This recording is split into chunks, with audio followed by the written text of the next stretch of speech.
ابھی براہ راست چلیں گے جہاں MQM اور مسلم لیگ نون کے رہنما کی میڈیا سے گفتگو ہو رہی ہے کی سلامتی اور پاکستان میں عام پاکستانیوں کی حکمرانی کے لیے ایک اہم ترین قدم ثابت ہوگی۔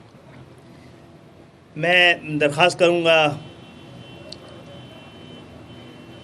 خواجہ سعد رفیق بھائی سے کہ وہ یہاں آئیں اور یہاں بات کر لیجیے پلیز۔ بسم اللہ الرحمن الرحیم۔ میں ایاز صادق صاحب کی اپنی جانب سے، بشیر میمن صاحب، شاہ محمد شاہ صاحب کی جانب سے، نہال ہاشمی صاحب کی جانب سے، مسلم لیگ نون کا جو ڈیلیگیشن آیا اس کی جانب سے شکر گزار ہوں MQM کی لیڈرشپ کا کہ انہوں نے اپنے ہیڈ آفس میں نہ صرف یہ کہ ہمیں ویلکم کیا بلکہ ہمیں یہ اعزاز بھی بخشا کہ ہمیں رابطہ کمیٹی کے معزز اراکین سے بات کرنے کا اور ان کی بات سننے کا موقع ملا۔ ہم دونوں جماعتیں یہ سمجھتی ہیں کہ پاکستان میں موجود جمہوریت کو عام آدمی کی جمہوریت میں بدلنا ہے۔ وقت آ گیا ہے کہ وسائل کی منصفانہ تقسیم کے فارمولاز کو طے کیا جائے اور اس کو قانونی اور آئینی تحفظ دیا جائے۔ اس معاملے کا تعلق پاکستان کے سب سے بڑے شہر کراچی سے صرف نہیں ہے بلکہ اس کا تعلق ملک بھر کے تمام چھوٹے بڑے شہروں کے ساتھ ہے۔ تو یہ جو اشتراک ہے مسلم لیگ نون کا اور MQM کا، اس کی خیر و برکت سے نہ صرف اہل کراچی بلکہ پورا پاکستان انشاءاللہ مستفید ہوگا۔ ہم بجا طور پہ یہ سمجھتے ہیں کہ جو پروونشل فائنینشل ایوارڈ ہے اس کو ایک حقیقت بننا چاہیے اور اس پہ عمل درآمد ہونا چاہیے۔ ہم یہ بھی سمجھتے ہیں کہ وسائل کی منصفانہ تقسیم کا عمل صوبوں سے اب آگے بڑھنا چاہیے اور مقامی حکومتوں کے نظام کو یعنی بلدیاتی نظام کو نہایت مؤثر ہونا چاہیے، جیسا کہ مہذب دنیا کا چلن ہے اور جسے ہم ایڈاپٹ نہیں کر سکے بدقسمتی سے۔ اس کے لیے پاکستان کی مین سٹریم پولیٹیکل پارٹیز کو آنے والی پارلیمان میں اپنا رول پلے کرنا ہے۔ پاکستان معاشی مشکلات کا شکار ہے اور ہم سیاسی بحرانوں سے بھی نبرد آزما ہیں۔ ضرورت اس امر کی ہے کہ مختلف الخیال سیاسی جماعتیں مل بیٹھیں، سر جوڑیں، جہاں تک ممکن ہو الیکشن سے پہلے ہم الیکٹورل ایڈجسٹمنٹ کریں اور جہاں ممکن نہ ہو وہاں آنے والی جو منتخب پارلیمنٹ ہے اس میں اس وقت کی آنے والی حکومت اور اپوزیشن بھی مل کے بیٹھے میثاق جمہوریت کو آگے بڑھائیں اور میثاق معیشت کریں آپس میں۔ تو دو ٹیمز کام کر رہی ہیں، MQM کی بھی اور مسلم لیگ نون کی بھی، جن کے ناموں کا چند روز میں اعلان کر دیا جائے گا تاکہ ہم آنے والی پارلیمنٹ کے ذریعے جو آئینی اور قانونی اصلاحات عام آدمی کے انٹرسٹ میں کرنا چاہتے ہیں اس پر بات کریں۔ دلچسپ امر یہ ہے کہ ہمارے درمیان سیٹوں کی تقسیم پہ کوئی بات نہیں ہوئی۔ پہلے ایک بات شروع ہوا کرتی تھی سیٹوں کی تقسیم سے ماضی میں، اب سیاسی سفر ہم سب اتنا طے کر چکے ہیں کہ سیٹوں کی تقسیم بھی ہوتی رہے گی، لیکن بنیادی کام یہ ہے کہ اصلاحات کی طرف بڑھا جائے۔ میں یہ گزارش کرنا چاہتا ہوں، یہاں پہ یہ ایک بڑی تاریخی جگہ ہے اور MQM کے بڑے جد و جہد کرنے والے دوست ہمارے دائیں بائیں موجود ہیں جن کی بڑی قدر ہے اور بڑا تجربہ ہے ان کا، کہ ہماری جمعیت العلماء اسلام کی قیادت سے بھی بات ہوئی ہے، ہماری پہلے سے آپس میں مفاہمت موجود ہے، ہماری پیر صاحب پگارہ شریف کی خدمت میں بھی ہم حاضر ہوئے تھے بڑی نیاز مندی کے ساتھ، اور انہوں نے جو رہنمائی فرمائی ہے اس پر بھی بات چیت ہوئی ہے، وہ بات چیت انشاءاللہ آگے بڑھے گی۔ ہماری کوشش ہوگی کہ سندھ میں خاص طور پہ ایک ایسا اتحاد معرض وجود میں آئے جو عوامی امنگوں کی ترجمانی کرتا ہو، اور جس طرح کراچی کو کھنڈر بنایا گیا ہے اور جس طرح سندھ کے شہری علاقوں کو نظر انداز کیا گیا ہے وہ مستقبل میں نظر انداز نہ ہو۔ اس کے لیے ضرورت ہے کہ مینڈیٹ کے ساتھ جو ووٹ پڑے وہ ووٹ نکلے بھی، یہ نہ ہو کہ جو ووٹ ہے وہ کسی اور کو پڑا اور نکلے کسی اور کی پرچی۔ اس کو روکنا ہے ہم سب نے مل کے, اور آنے والے انتخابات کو سب کے لیے قابل قبول بنانا ہے. سو یہ ذمہ داری صرف مسلم لیگ نون اور MQM ہی کی نہیں ہے, یہ ذمہ داری ریاستی اداروں کی بھی ہے اور باقی سیاسی قوتوں کی بھی ہے کہ وہ سب کے لیے سانس لینا, سر اٹھا کے چلنا اور کام کرنا اور الیکشن کیمپین کرنا جو ہے اس کو ممکن بنائیں. بہت شکریہ. کوئی جملہ کوئی معزز صاحب حضرات, ہم سب جانتے ہیں اور ہم یہ بات کو تسلیم کرنا چاہیے, اس وقت پاکستان ہر طرح کے بحران سے نبرد آزما ہے. ہمیں مالی بحران, انتظامی بحران, آئینی بحران, سیاسی بحران, عدالتی بحران, سب کا سامنا ہے. لیکن ہمیں غور سے ہم دیکھیں تو معاملہ پاکستان میں اس وقت مالی بحران کا نہیں ہے, اصل بحران نیتوں کا ہے. پاکستان جس طرح کی قوم ہے اور اللہ تعالیٰ نے جو اس کو وسائل دیے ہیں, وسائل کی تقسیم کے بعد پاکستان ایک ایسا ملک بنے گا جو اقوام عالم میں سر اٹھا کے چلنے کے قابل اور ملت اسلامی کی قیادت کرنے کے قابل ہوگا. ہم یہ سمجھتے ہیں کہ ہمیں پاکستان کے آئین کو مضبوط کرنا چاہیے, بہتر کرنا چاہیے, عوام دوست بنانا چاہیے. یہ حکمران دوست آئین سے کام نہیں چلے گا. پاکستان کے آئین کو اس قابل بنائیے کہ عام پاکستانی کی حفاظت کر سکے, اس کے حقوق کا تعین کر سکے, اس کے حقوق کی حفاظت کر سکے, اور ایک ایسی جمہوریت کا خواب آئیے ہم مل کے دیکھیں جس کے ثمرات عام پاکستانیوں تک پہنچ سکیں.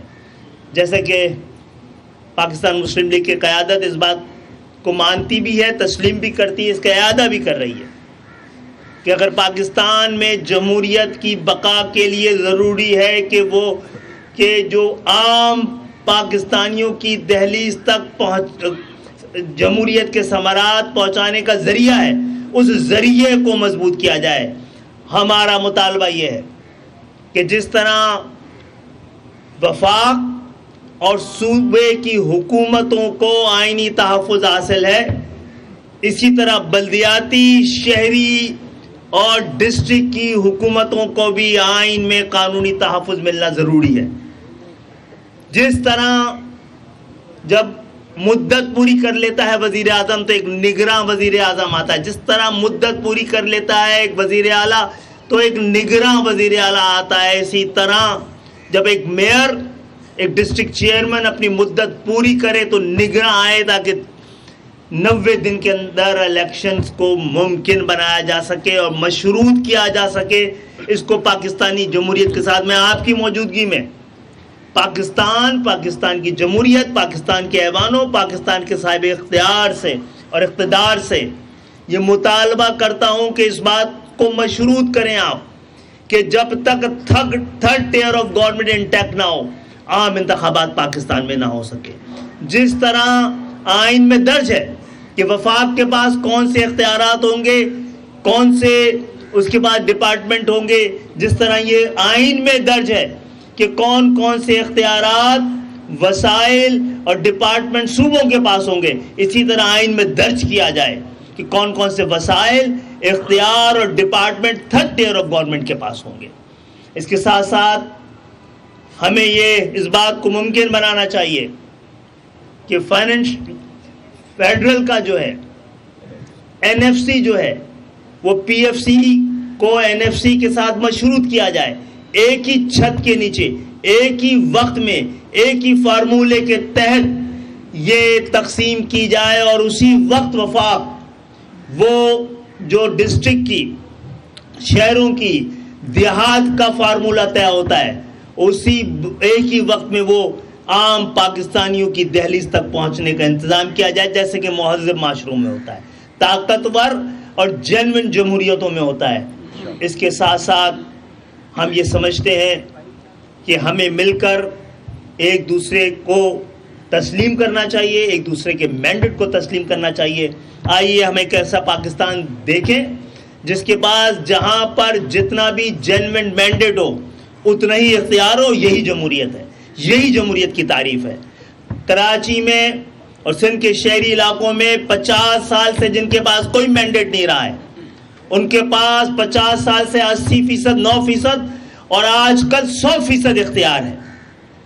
تو میں سمجھتا ہوں کہ ہم مل کر پاکستان کے ایک نئے دور کا آغاز کر رہے ہیں, جہاں پر طاقت کی حکمرانی کے بجائے عوام کی حکمرانی, جہاں طاقت کو آئین سمجھنے کے بجائے آئین کو طاقت سمجھا جائے گا.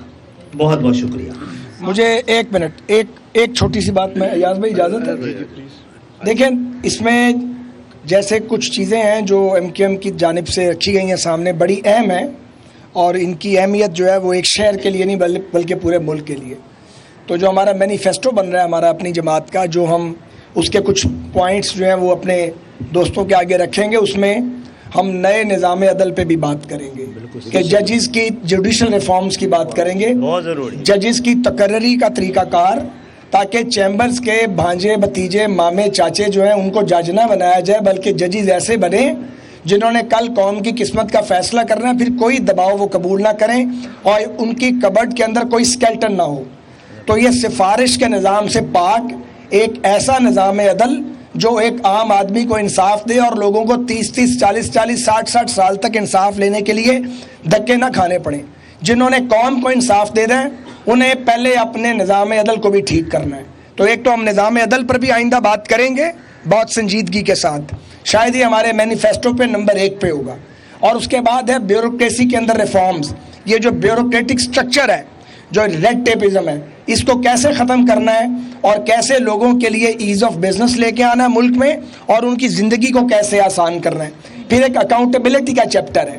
اکاؤنٹیبلٹی کا یہ جو نیب کا قانون ہے ہم اس کو تسلیم نہیں کرتے, اور یہاں اکاؤنٹیبلٹی کا اگر کوئی ادارہ بننا ہے تو پھر اسے ہر طرح کے پریشر سے پاک ہونا چاہیے, اور یہ نہیں ہو کہ پولیٹیکل انجینئرنگ ہو اور اس کے ذریعے لوگوں کی عام ٹوسٹنگ ہو.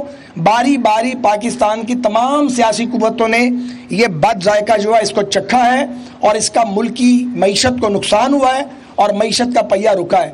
سو بہت کام کرنے کا ہے, وقت کم ہے, اور ہمارے اپنے اپنے مینیفیسٹوز بھی تیار ہو رہے ہیں, اور ہم ایک کامن پولیٹیکل ایجنڈا لے کے ہماری کوشش ہوگی قوم کے سامنے آئیں. مہربانی. بہت بہت شکریہ آپ سب کی آمد. نہیں, انہیں پوچھنا پڑے گا تھوڑا سا, آواز 1-2 سوال تو کرنے پڑیں. جی جی. سوال خالد بھائی سے ہے کہ مجھ سے؟ اچھا جی. جب بھی ایم کیو ایم کے خلاف آپریشن ہوا اور ذمہ داری جو ہے وہ ان پر ڈالی گئی بد امنی کی, اور وہ نواز شریف کے دور میں, تو کیا جو آپ لوگوں کا اتحاد بننے جا رہا ہے, یا آپ سمجھتے ہیں کہ لائک مائنڈیڈ ہے, تو یہ جو ماضی کی تلخیاں ہیں ان کو بھلانے کے لیے, ان کو کم کرنے کے لیے, لیول آف ٹرسٹ بڑھانے کے لیے آپ نے کیا اقدامات کیے, کیا بات چیت؟ گزارش یہ ہے کہ یہ ایک دن کی بات چیت کا کام نہیں ہے. یہ جس جگہ آج ہم کھڑے ہیں, میں پہلے بھی عرض کر چکا ہوں, یہ ایسا نہیں ہوا کہ خالد بھائی لوگ آئے تھے 2-3 دن پہلے تو ملاقات ہوئی تو وہیں فیصلہ ہو گیا. یہ یکدم تو نہیں ہوا. بہت سے سی بی ایمز ہمارے بیچ پچھلے 2-2.5 سال میں ہوئے ہیں.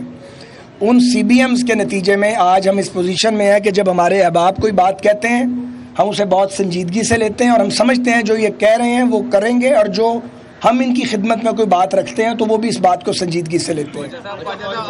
پہلے پیپلز پارٹی نے کانفرنس کی ہے, شجیل میمن نے, انہوں نے کہا نون لیگ اور ایم کیو ایم کا اتحاد 0/0 ہے, اس میں کیا کہیں گے؟ کچھ نہیں کہیں گے. اس سے پہلے بھی ماضی میں ایم کیو ایم اور مسلم لیگ کے کئی اتحاد بنے, حکومتیں بنی, لیکن وہ کوئی بھی اتحاد 1.5 سال سے زیادہ کی مدت نہیں چل سکا. اب جو آپ اتحاد بنانے جا رہے ہیں, اس کی کیا گارنٹی ہے کہ آپ یہ اتحاد آپ کا برقرار ہے؟ یہ چلے گا نہیں, یہ دوڑے گا. اب مغرب کا ٹائم ہو گیا. اللہ حافظ. مسلم لیگ نون اور ایم کیو ایم کے رہنماؤں کے درمیان ملاقات ہوئی, اور اس ملاقات کے بعد میڈیا سے گفتگو آپ نے براہ راست ملاحظہ کیا.